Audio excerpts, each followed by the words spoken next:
الحمد لله وكفى وسلام على عباده الذين اصطفى أما بعد فأعوذ بالله من الشيطان الرجيم بسم الله الرحمن الرحيم تلك حدود الله فلا تعتدوها وقال النبي صلى الله عليه وسلم لكل ملك حما وحمى الله محارمه ومن يرعى حول الحمى يوشك أن يقع فيه سبحان ربك رب العزة عما يصفون وسلام على المرسلين والحمد لله رب العالمين اللهم صل على سيدنا محمد وعلى آل سيدنا محمد وبارك وسلم اللهم صل على سيدنا محمد وعلى آل سيدنا محمد وبارك وسلم اللهم صل على سيدنا محمد وعلى آل سيدنا محمد وبارك وسلم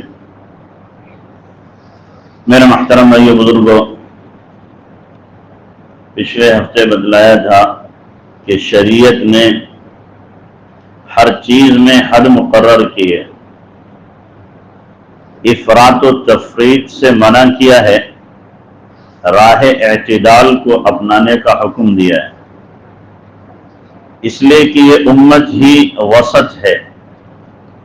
وَكَذَلِكَ جَعَلْنَاكُمْ أُمَّةً وَسَطًا لِتَكُونُوا شُهَدَاءَ عَلَى النَّاسِ، امت وسط یعنی بیچ کی، نہ تو حد سے زیادہ آگے بڑھنے والی نہ حد سے نیچے گرنے والی، جس کو عربی میں کہتے ہیں افراط و تفریط، نہ کمی کرنے والی نہ زیادتی کرنے والی، بلکہ بیچ کا راستہ جسے اعتدال کہتے ہیں، درمیانہ میانہ روی، اس کو اختیار کرنے والی امت ہے۔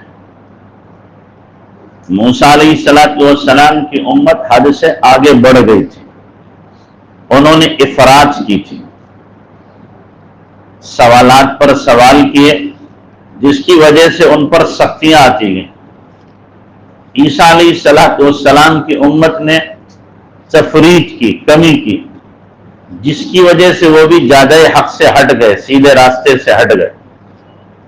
اس امت کو اللہ تبارک و تعالیٰ نے صراط مستقیم دیا ہے، درمیانی راستہ، امت وسط کا لقب اللہ کی طرف سے ملا ہے۔ وَكَذَلِكَ جَعَلْنَاكُمْ أُمَّةً وَسَطًا، درمیانی امت، نہ افراط کا شکار ہوگی نہ تفریط کا شکار ہوگی، اللہ کی جو حدود ہیں ان حدود پر مکمل طور پر قائم رہے گی، اس لیے ہمیں حدود کی رعایت کرنا ہے۔ اللہ کے نبی صلی اللہ علیہ وسلم نے فرمایا إِنَّ لِكُلِّ مَلَكٍ حِمًى وَحِمَى اللَّهِ مَحَارِمُهُ، ہر بادشاہ کی کچھ کیا ہوتی ہیں، باؤنڈری ہوتی ہیں، اس باؤنڈری کے باہر دوسرے کی کیا ہوتی ہے، ملکیت ہوتی ہے۔ اسی طریقے سے اللہ کی قائم کردہ باؤنڈری ہے، حدود ہیں، اور فرمایا وہ محارم، اللہ کی حرام کی ہوئی چیزیں، جو چیزیں اللہ نے حرام کی ہیں وہ باؤنڈری ہے، جو حرام کی ہوئی چیزوں کو کراس کرتا ہے وہ اللہ کی باؤنڈری کو گویا توڑ رہا ہے۔ اور فرمایا من رعا حول الحما، جو باؤنڈری کے آس پاس کیا کرتا ہے، چلتا رہتا ہے، تو یوشک ان یقع فی، قریب ہے کہ وہ باؤنڈری کراس کر دے، قریب ہے وہ کیا کرے۔ جو آدمی مشتبہ کاموں میں لگتا ہے وہ دھیرے دھیرے حرام میں پڑ جاتا ہے۔ اسی لیے فرمایا گیا کہ من اتقى الشبہات، الحلال بین والحرام بین وبینہما مشتبہات، حلال بھی واضح حرام بھی واضح، بیچ میں مشتبہ چیزیں ہیں جن کے حلال و حرام ہونے کے بارے میں صحیح طور پر تحقیق نہیں ہے۔ فمن اتقى الشبہات وقع لعرضہ ودینہ، جو شبہ والی چیزوں سے بچے گا وہ اپنے دین اور عزت کو بچا لے گا۔ ومن وقع فی الشبہات وقع فی الحرام، اور جو شبہ والی چیزوں میں پڑے گا ایک دن وہ آئے گا کہ حرام کا ارتکاب کر بیٹھے گا۔ تو اس لیے جو اللہ تبارک و تعالیٰ نے حدود قائم کی ہیں، اسی لیے قرآن میں اللہ نے کیا فرمایا؟ تلک حدود اللہ، یہ اللہ کی حدود ہیں، فلا تعتدوها، ان حدود سے آگے نہ بڑھو۔ دوسری جگہ فرمایا فلا تقربوها، ان کے قریب بھی نہ جاؤ۔ ایک جگہ فرمایا ومن يتعد حدود اللہ فقد ظلم نفسہ، کہ جس نے اللہ کی حدود کو کراس کیا اس نے اپنے اوپر ہی ظلم کیا ہے، وہ اپنے اوپر ظلم کرنے والا ہے۔ تو اس لیے اللہ تبارک و تعالیٰ نے ہر چیز کی کیا ہے؟ حد مقرر کی ہے، نہ افراط میں جانا ہے نہ تفریط میں جانا ہے، بیچ میں ہمیں چلنا ہے۔ حد تو یہ ہے کہ اللہ کی تعریف میں بھی تم حد سے آگے نہ بڑھو۔ اللہ کی تعریف کر رہے ہو تو اس میں بھی حد سے آگے نہ بڑھو، کہ اس میں حد سے آگے بڑھنا کیا ہے کہ اللہ کی تعریف کرتے کرتے کرتے کرتے آدمی کہاں پہنچ جائے؟ یہ سوچنے لگے اللہ تبارک و تعالیٰ کی ذات کے بارے میں اللہ کتنا بڑا ہوگا، تو اب اس کا جسم ہوگا، جسمانیت ہوگی، تو اب یہ کیا حد سے آگے بڑھ جائے گا۔ اسی لیے تعریف میں کہا وہی الفاظ استعمال کرو جو جناب رسول اللہ صلی اللہ علیہ وسلم نے استعمال کیے ہیں، اس لیے کہ ہمیں اللہ تبارک و تعالیٰ کی ذات کے بارے میں صحیح طور پر معلوم نہیں وہ ذات کیسی ہے۔ اسی لیے اللہ تبارک و تعالیٰ کے جو صفاتی نام ہیں، ایک حدیث میں 99 گنائے اللہ کے نبی صلی اللہ علیہ وسلم نے۔ اللہ کا کوئی نام اپنی طرف سے تجویز نہیں کر سکتے، یہ سب توقیفی ہیں، اللہ کی طرف، نبی علیہ السلام کی طرف سے طے شدہ ہیں۔ ویسے تو علامہ سیوطی رحمۃ اللہ علیہ نے 999 نام اللہ کے گنائے ہیں، 999، اور یہ بھی حد نہیں، اس لیے کہ اللہ کی صفات کی حد نہیں تو اللہ کے ناموں کی بھی کوئی حد نہیں۔ جتنی آدمی کی صفات ہوتی ہے اتنے نام ہوتے ہیں۔ جیسے ایک آدمی کیا ہے؟ عالم بھی ہے، حافظ بھی ہے، قاری بھی ہے، مفتی بھی ہے، محدث بھی ہے، اور اسی طریقے سے امام بھی ہے، متقی بھی ہے۔ اب یہ اس کی ساری صفات ہیں، یہ سارے نام ہو گئے اس کے۔ اللہ تبارک و تعالیٰ کی ان صفات کی کوئی حد ہے؟ خوبیوں کی کوئی حد ہے؟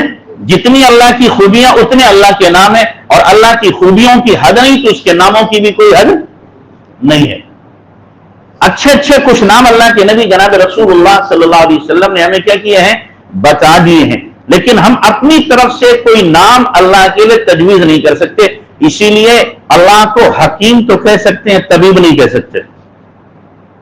اللہ کو شافی کہہ سکتے ہیں، اللہ کو شافی کہہ سکتے ہیں کہ شافی الامراض ہے، طبیب نہیں کہہ سکتے۔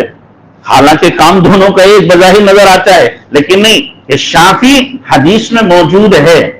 قرآن کے اندر اللہ تعالیٰ نے خود ارشاد فرمایا ہے، حضرت ابراہیم علیہ السلام کا واقعہ ذکر کرتے ہوئے اذا مریضت فہو یشفین، جب میں بیمار ہوتا ہوں تو اللہ شفا دیتا ہے۔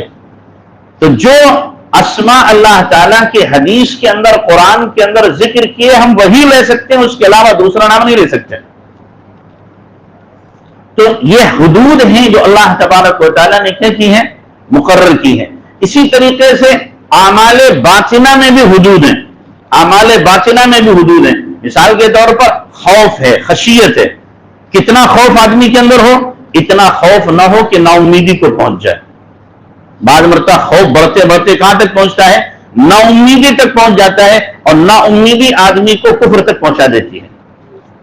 لا تیأسوا من روح اللہ انہ لا ییأس من روح اللہ الا القوم الکافرون، کہ اللہ کی رحمت سے نا امید صرف کافری ہوتے ہیں۔ ایک صاحب حضرت تھانوی رحمۃ اللہ علیہ کے پاس آئے اور آ کر کہنے لگے کہ جی کیا بتائیں، جب کوئی عمل ہمارا مقبول ہی نہیں تو شاید پکڑ پکتی ہے، پکڑ ہی جانا ہے۔ تو حضرت نے پوچھا تم نے پڑھا کیا ہے؟ کہ جی امام غزالی کی کتاب میں باب الخوف پڑھا ہے میں نے۔ کہا تمہارے لیے پڑھنا جائز نہیں ہے، تم باب الخوف نہ پڑھو، باب الرجا پڑھو، جس کے اندر اللہ کی امید کے واقعات ہیں۔ خوف نہ پڑھو، اس لیے کہ امام غزالی رحمۃ اللہ علیہ پر ایک وقت میں اتنا اللہ کا خوف غالب ہوا تھا کہ 10 سال تک جنگل میں گھومتے رہے تھے، 10 سال تک جنگل میں گھومتے رہے، خوف کا اتنا غلبہ ہوا اللہ۔ تو اب یہ کیا ہے؟ یہ خوف حد سے آگے بڑھ گیا۔ اسی لیے اللہ کے نبی صلی اللہ علیہ وسلم نے دعا کیا مانگی؟ اللہم اقسم لنا من خشیتک ما تحول بیننا وبین معاصیک، اللہ اتنا خوف دے مجھے جو گناہوں سے روک دے۔ بس خوف کتنا چاہیے؟ جو گناہوں سے روک دے، اس سے زیادہ ہوگا تو نا امیدی کی طرف لے جائے گا، اور نا امیدی کیا ہے؟ کفر ہے. ہمیں اللہ سے کسی حال میں بھی نا امید ہونا ہی نہیں ہے. کتنے ہی جرم کتنے ہی گناہ کر بیٹھیں, ہم کتنے بڑے مجرم ہو جائیں, لیکن نا امید ڈھیٹ بھی نہیں ہونا اور نا امید بھی نہیں ہونا. ڈھیٹ ہونا بھی کیا ہے, جرم ہے, اور نا امید ہونا بھی یہ بھی جرم ہے. دونوں کے بیچ میں رہنا ہے. اگر اللہ ہمارے اعمال قبول نہ کرے تو بھی نا امید نہیں ہونا. اللہ اگر قبول نہ کرے تو ہم کسی بت کے لیے عبادت کرنا شروع کر دیں گے. بھائی قبول کرو نہ کرو, کرنا تمہاری عبادت ہے. کرنا کیا ہے, تمہاری عبادت ہے. جیسے شیخ ابو المعالی رحمۃ اللہ علیہ, ان کے ایک مرید حج کو جا رہے تھے, تو حضرت نے فرمایا بھائی اللہ کے نبی کے دربار میں میرا بھی سلام کہہ دیں. اب یہ حج کر کے پہنچے, دربار اقدس میں جا کے سلام عرض کیا تو اندر سے آواز آئی کہ تم اپنے بدعتی پیر کو میرا سلام کہہ دینا. کیا کہا؟ اپنے بدعتی پیر کو میرا سلام کہہ دینا, اللہ کے نبی نے کہا. اب یہ بڑے حیرت میں کہ میں اپنے حضرت کو بدعتی کہوں جا کر کے, یہ الفاظ استعمال کروں تو حضرت کی شان کے کیا ہے, خلاف ہے. لوٹ کے آئے, ادھر کشف ہو گیا شیخ ابو المعالی رحمۃ اللہ علیہ کو. لوٹ کے آئے کہ جی سلام پیش کیا تھا, کہ جی پیش کیا تھا. جواب ملا تھا کہ جی جواب آیا آپ کے لیے. کیا آیا کہ جی آپ کو بھی سلام بھیجا. کہ نہیں, وہی الفاظ کہو جو آقا نے کہے ہیں. کیوں؟ اس لیے کہ محبوب کے الفاظ میں بھی کیا ہے, مزہ ہے. وہ گالی دے وہ بھی اچھی لگتی ہے. محبوب کیا ہے, گالی دے وہ بھی کیا لگتی ہے, اچھی لگتی ہے. کہ جو اللہ کے نبی نے الفاظ کے وہی الفاظ کو, کہ جی حضرت نے تو کہا تھا اپنے بدعتی پیر کو میرا سلام کہہ دینا, تو اسی وقت ان کی زبان پر شعر آیا, بدن گفتی و خرسندم جزاک اللہ, نکو گفتی جواب تلخ می زیبت لبے شیریں شکر خارا. مجھ کو برا کہا, افاق اللہ, نکو گفتی, آپ نے بہت اچھا کہا. آپ نے کیا ہے, بہت اچھا کہا. جو لب ہو شکر سے زیادہ میٹھے ہوں, ان کا جواب کیسا بھی ہو میٹھا ہی ہے. وہ کیا ہے, میٹھا ہی جواب ہے. تو نا امید کسی حال میں نہیں ہونا کہ وہ بدعتی کا لقب دے رہے. ایک صاحب آئے ایک اللہ والے کے پاس, میں عبادت کرتا ہوں, مجھے ایسا لگتا کوئی آواز دے رہا ہے تیری عبادت قبول نہیں ہے, تو کافر ہے. تو انہوں نے کہا جن سے وہ محبت کرتے ہیں وہ اسی طریقے سے ان کو ستایا کرتے ہیں. جن سے وہ محبت کرتے ہیں کیا ہے, کبھی کبھی وہ ستایا کرتے ہیں, اس کی فکر نہ کرو. تو اللہ تبارک و تعالیٰ سے ہمیں کسی حال میں بھی کیا ہے, نا امید ہونا ہی نہیں ہے. اس لیے فرمایا خوف کتنا ہو, اتنا خوف ہو جو ہمیں گناہوں سے روک دے. اتنا خوف نہ بڑھے جس کی وجہ سے نا امیدی کیا ہو جائے, غالب ہو جائے, اور پھر آدمی کیا ہو, نا امید ہو جائے. تو تعریف میں بھی حد باقی رکھنا ہے, خوف میں بھی کیا رکھنا ہے, حد باقی رکھنا ہے. تعریف میں حد سے آگے نہیں بڑھنا. جیسے کہ موسیٰ علیہ السلام کے زمانے میں چرواہا بڑھ گیا تھا. موسیٰ علیہ السلام جنگل میں جا رہے تھے, چرواہا کیا کہہ رہا ہے, دعا میں کہہ رہا ہے اللہ اگر آپ مل جاؤ تو آپ کے پیر دباؤں گا, آپ کے سر میں تیل لگاؤں گا, اپنی بکریوں کا آپ کو دودھ پلاؤں گا, آپ کی خدمت کروں گا, آپ کے کپڑے گندے ہو گئے آپ کے کپڑے دھو کر کے آپ کو پلاؤں گا. اللہ سے باتیں کر رہے ہو. اب وہ جاہل تھا, اللہ کا عاشق تھا, لیکن یہ باتیں کر رہا. موسیٰ علیہ السلام گزرے, موسیٰ علیہ السلام گرے بےہودے کیا کر رہے, تو ان الفاظ کے کہنے کی وجہ سے کافر ہو گیا. اللہ کو نہ کھانے کی ضرورت ہے, نہ خدمت کی ضرورت ہے, نہ وہ تھکتا ہے, یہ سب کیا بکواس کر رہا ہے. اب وہ محبت میں کہہ رہا تھا, لیکن یہ تو سراسر کیا اللہ کی شان کے خلاف ہے. جب موسیٰ علیہ السلام نے کہا تو کافر ہوگا, اس نے اپنے سر پہ خاک ڈالی اور بھاگا چیختا چلاتا ہوا کہ میں تو ہلاک ہو گیا, برباد ہو گیا, میں نے اللہ کی شان میں گستاخی کر دی. روتا ہوا بھاگا. ادھر سے اللہ نے جبرائیل کو بھگایا موسیٰ کے پاس میں اور کہا موسیٰ سے جا کے کہو, موسیٰ یہ تم نے کیا کیا, میرے ایک دوست کو مجھ سے جدا کر دیا. تو برائے وصل کردن آمدی, میں برائے فصل کردن آمدی. موسیٰ تم جوڑنے کے لیے آئے ہو کہ توڑنے کے لیے آئے ہو؟ تم تو میرے بندوں کو مجھ سے ملانے کے لیے آئے ہو, میرے بندے کو مجھ سے تم نے جدا کیوں کر دیا؟ موسیٰ ہر ایک کے آداب الگ الگ ہیں, تم یہ کہو گے تو کفر ہوگا. اس کی بھولی بھالی باتیں, وہ ناواقف تھا, بھولی بھالی باتیں مجھے اچھی لگ رہی تھی. موسیٰ تلاش کرو میرے بندوں کو مجھ سے ملاؤ لا کر کے. تو کیا ہے کہ حمد میں بھی حد ہے, حمد میں بھی کیا ہے, حد ہے. ہر چیز میں حد. اسی لیے اللہ کے نبی صلی اللہ علیہ وسلم کی حدیث ہے, آپ علیہ الصلوۃ والسلام نے فرمایا کہ دیکھو الا سددوا وقاربوا لا یشاد الدین احد الا غلبہ, کہ جو آدمی دین میں سختی کرتا ہے تو دین اس کے اوپر غالب آتا ہے. یاد رکھنا, دین پر کوئی غالب نہیں آ سکتا. کوئی یہ چاہے کہ میں بہت زیادہ عبادت کر کے فلاں فلاں کر کے آگے بڑھ جاؤں گا, کہ نہیں, حد سے آگے بڑھے گا تو دین اسے پچھاڑ دے گا, دین اسے گرا دے گا ایک دن. لہذا حد سے آگے بڑھنے کی کوشش نہیں کرنا. جو حد مقرر کی ہے شریعت نے, اس حد کے اندر رہتے ہوئے ہمیں کام کرنا ہے. اس کو کراس کریں گے مصیبت آئے گی, پریشانی آئے گی. تو تمام چیزوں میں حدود ہے. اسی طریقے سے محبت میں بھی حد ہے. کس میں حد ہے؟ محبت میں بھی حد ہے. محبت میں بھی آگے بڑھ جائے گا تو بھی کام گڑبڑ ہو جائے گا. اللہ کے نبی صلی اللہ علیہ وسلم نے حدیث فرمایا اسألک شوقا الی لقائک من غیر ضراء مضرہ ولا فتنة مضلہ. اے اللہ, میں تیری ملاقات کا شوق تو رکھتا ہوں, لیکن غیر ضراء مضرہ, جو جسمانی نقصان نہ دے, ولا فتنة مضلہ, اور اسی طریقے سے جو فتنے میں مبتلا نہ کر دے, جو گمراہ کر دے. جسمانی نقصان بھی نہ ہو, روحانی نقصان بھی نہ ہو, ایسی ملاقات چاہیے. حد بنا دی اللہ کے نبی صلی اللہ علیہ وسلم نے. اللہ کے نبی نے کیا کی؟ حد مقرر کی کہ نہیں, تم اللہ کی ملاقات میں اتنے آگے نہ بڑھو کہ اپنے جسم کو کیا کرو, تباہ کر ڈالو. ایسی عبادت نہ کرو شوق میں آ کر کے کہ تم اپنی صحت کو خراب کر لو. یہ مقصود نہیں ہے. صحت کو اگر کوئی آدمی عبادت میں لگا کر کے خراب کر رہا ہے, دین کا یہ مقصد ہرگز نہیں ہے. یاد رکھنا کہ اپنی صحت کے رہتے ہوئے لمبے زمانے تک اعتدال کے ساتھ کیا کرتے رہو, عبادت کرتے رہو. اعتدال کے ساتھ عبادت. اب اگر کوئی کر رہا ہے اور جسم کو خراب کر رہا ہے, کہا جائے گا وہ کیا ہے, مغلوب الحال ہو گیا. کیا ہو گیا؟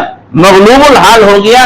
شریعت کا مقصد یہ نہیں ہے. اگر شریعت کا یہ مقصد ہوتا تو صحابہ کرام سارے کے سارے اپنی صحت کو خراب کر ڈالتے, سارے کے سارے خراب کر. لیکن صحابہ میں ایسا نہیں ملتا کہ انہوں نے اپنی صحت کو کیا کیا ہو, خراب کیا ہو عبادت میں. عبادت کی وجہ سے, ریاضت کی وجہ سے صحت خراب کی ہو, ایسا نہیں ملتا. تو ایسی ہمیں عبادت بھی نہیں کرنا اللہ کی ملاقات کی شوق میں کہ ہم اپنے جسم کو کیا کر لیں, گھلا لیں اور ختم کر دیں.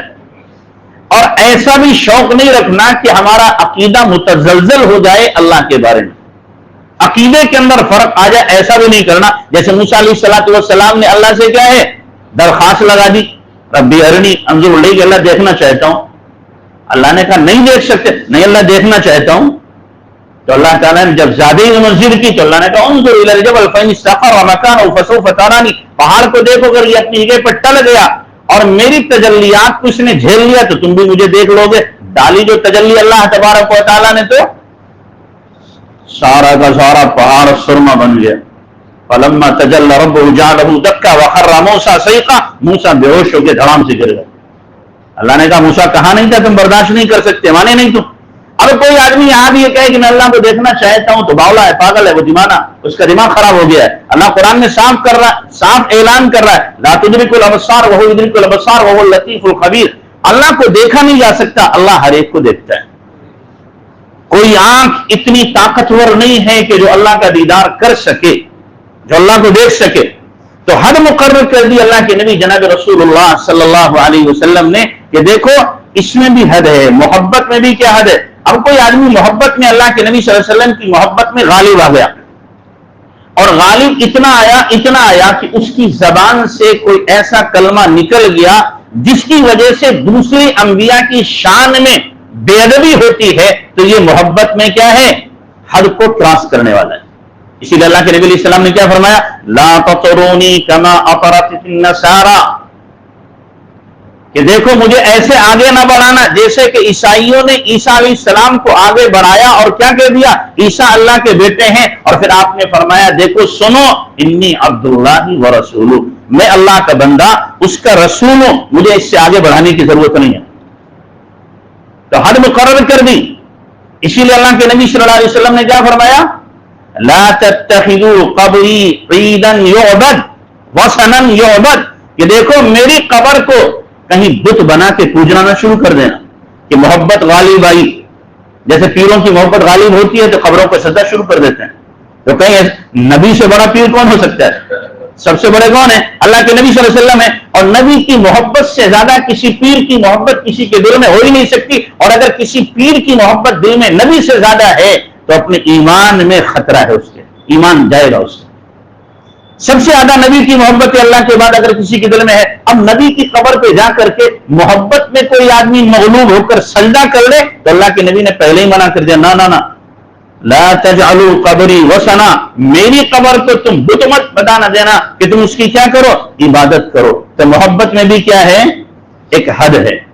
ہر چیز میں حد اللہ کے نبی صلی اللہ علیہ وسلم نے مقرر کی. ان حدود سے ہمیں کیا ہے؟ آگے نہیں بڑھنا ہے. نبی کی محبت میں بھی حد ہے، اللہ کی محبت میں بھی کیا ہے؟ حد ہے. اور جو ہمارے دیگر رشتہ دار ہیں، بیوی ہے، بچے ہیں، کنبہ قبیلے والے ہیں، ان کی محبت میں بھی کیا ہے؟ حد ہے. ان سے بھی، ان میں محبت سے آگے بھی نہیں بڑھنا اور محبت میں کمی کر کے ان کے حقوق کو تلف کر دینا، یہ بھی کیا ہے؟ حد میں کمی ہے. ایسا بھی نہ ہو، اتنی محبت نہ ہو جو اللہ کے حکم توڑوا دے. کہ بیوی کی محبت میں بیوی نے کہا جناب فلاں فلاں فلاں فلاں چیز ڈیمانڈ اس نے رکھ دی ہمارے سامنے، ہمارے پاس ہے نہیں ڈیمانڈ پورا کرنے کے لیے، ہم نے حرام کا راستہ اختیار کر لیا. یہ کیا کیا ہم نے؟ بیوی کی محبت میں مغلوب ہو کر کے ہم نے حرام کا راستہ اختیار کیا ہے جو جہنم کا راستہ ہے. یا ہم نے کیا ہے؟ ماں کی محبت کو آگے بڑھا دیا، بیوی کی محبت کو کم کر دیا، جس کی وجہ سے بیوی کا حق مارا جا رہا ہے. بیوی کا حق مارا جا رہا ہے. بیوی کو نوک کی چپل کی نوک پہ رکھتا ہے، ماں کے سارے حقوق ادا کر رہا، بیوی کے حق نہیں ادا کر رہا. تو یہ بھی کیا ہے؟ یہ بھی حد کے خلاف جا رہا ہے. ہر چیز میں حد ہے. جناب رسول اللہ صلی اللہ علیہ وسلم نے کیا کی ہے؟ مقرر کی ہے. تو اس لیے تلک حدود اللہ، یہ اللہ کی کیا ہے؟ حدود ہیں. ان حدود کا ہمیں پاس و لحاظ رکھنا ہے. ان حدود کا ہمیں کیا رکھنا ہے؟ پاس و لحاظ رکھنا ہے. اسی لیے پیروں سے محبت میں حد. یہ نہ ہو کہ جناب پیر صاحب سے محبت سے بیٹھے ہوئے ہیں، پیر کو سجدے شروع کر دیا وہیں پہ. بہت سے آپ نے دیکھا ہوگا، ویڈیو بھی دیکھی ہوگی، پیر کو کیا کر رہے ہیں؟ سجدہ کر رہے ہیں. کتنی بھی محبت ہو لیکن سجدہ نہیں ہو سکتا. اس میں بھی حد ہے. جب نبی کو سجدہ نہیں ہو سکتا ہے، کون سا وہ پیر اور فقیر ہے جو سجدہ کروائے؟ جو کروا رہا ہے وہ بھی شرک میں مبتلا ہے، جو کر رہے ہیں وہ بھی شرک میں مبتلا ہے. دونوں شرک کے اندر مبتلا ہے. اس لیے کہ یہ اسلامی حدود جو مقرر کی ہیں ان کے خلاف کرنے والے ہیں. تو ہمیں تمام چیزوں میں کیا رکھنا ہے؟ حد برقرار رکھنا ہے. حدوں کو کراس نہیں کرنا. اپنے شوق کی وجہ سے کسی عمل کو نہیں کرنا، بلکہ شریعت کے حکم کی وجہ سے عمل کرنا ہے. شریعت کے حکم کی وجہ سے شوق پورا نہیں کرنا ہمیں. اب ایک آدمی مان لو شدید بیمار ہے، اب اسے شوق لگ رہا میں جماعت سے نماز پڑھنے جاؤں گا، اور بیمار ہے، سخت سانس کی بیماری اسے ہے، اب یہاں آ رہا نماز پڑھنے کے لیے، دوسروں کو تکلیف ہو رہی، تو یہ حد کو کراس کرنے والا ہے. گھر میں نماز پڑھے گا اسے جماعت کا ثواب ملے گا. اس کو گھر میں نماز پڑھنے پر ثواب ملے گا جماعت کا، لیکن یہ کیا کر رہا؟ اپنا شوق پورا کر رہا ہے، شریعت کی حد کو پورا نہیں کر رہا ہے. شریعت کی حد کو ہمیں ملحوظ خاطر رکھنا ہے، اپنے شوق کو پورا نہیں کرنا ہے. ایک آدمی مان لو کیا ہے؟ ری خارج ہونے کی اسے بیماری ہے، ہر وقت اس کی ری خارج ہوتی رہتی ہے، یا منہ سے ہر وقت اس کے سوانح آتی رہتی ہے. فرمایا گھر میں نماز پڑھے، مسجد میں نہ آئے. کیوں؟ مسجد میں آئے گا، ری خارج ہوگی، فرشتوں کو تکلیف ہوگی، اللہ کے بندوں کو تکلیف ہوگی. منہ میں سوانح آ رہی ہے، فرشتوں کو تکلیف ہوگی، اللہ کے بندوں کو تکلیف ہوگی کہ جی میری تو جماعت چھوٹ رہی ہے. جب تجھے اکیلے پڑھنے پر جماعت کا ثواب مل رہا ہے تو تیرے سر میں کاہے کو درد ہو رہا ہے؟ گھر میں اکیلے نماز پڑھ، دوسروں کی اذیت کا باعث نہ بن. ایسے معاملے کیا کرتے ہیں؟ صبح کو فجر کی نماز میں آئیں گے لہسن کھا کر کے، لہسن کھایا مسجد میں آ گئے. اب لوگوں کو کیا بے جا تکلیف میں مبتلا کرتے ہیں. خود ان کو بدبو محسوس نہیں ہوگی. بھائی لہسن کھانا صبح کو ٹھیک ہے، آپ کھاؤ، کون منع کرتا ہے؟ فجر پڑھ کے جاؤ تب کھا لو جا کر کے. یہ کیا ضروری ہے آپ پہلے کھا کر کے آ رہے ہو دوسروں کو تکلیف دے رہے ہو؟ جو کھائے گا اس سے تکلیف نہیں ہوگی، لیکن سامنے جو آپ کے ساتھ میں کھڑا ہوا ہے اس کو تکلیف ہوگی. کچا پیاز کھا کر کے آ رہا ہے، بدبو منہ میں ہے، تکلیف ہو رہی ہے. رمضان میں لوگ کیا کرتے ہیں؟ بیڑی باہر پھینکی، کلی کی مسجد میں آ گئے. ناجائز ہے ایسے لوگوں کا مسجد میں نماز پڑھنا. ناجائز ہے ایسے لوگوں مسجد میں نماز پڑھنا. کیوں؟ بدبو پھیلا رہے ہیں مسجد کے اندر. بیڑی پینا ہے آپ جماعت کے بعد بیڑی پیو, جماعت ہو جائے اس کے بعد بیڑی پیو. کوئی چیز کھانا ہے نماز کے بعد آپ کھاؤ, بیچ میں فاصلہ ہو جائے تاکہ منہ کی بدبو کیا ہو جائے, ختم ہو جائے. اللہ کے فرشتوں کو اذیت نہ ہو, اللہ کے بندوں کو اذیت نہ ہو. ہم اپنی ذات سے کسی کو تکلیف دینے والے نہ بنے, ہماری ذات سے لوگوں کو راحت ملے, سکون ملے. ہماری ذات سے کسی کو تکلیف نہیں ہونا چاہیے. تو اس لیے شریعت نے ہر چیز کیا بنائی ہے, حدود بنائی ہے. ان حدود کی ہمیں رعایت رکھنا سخت ضروری ہے. اللہ ہمیں عمل کی توفیق عطا فرمائے.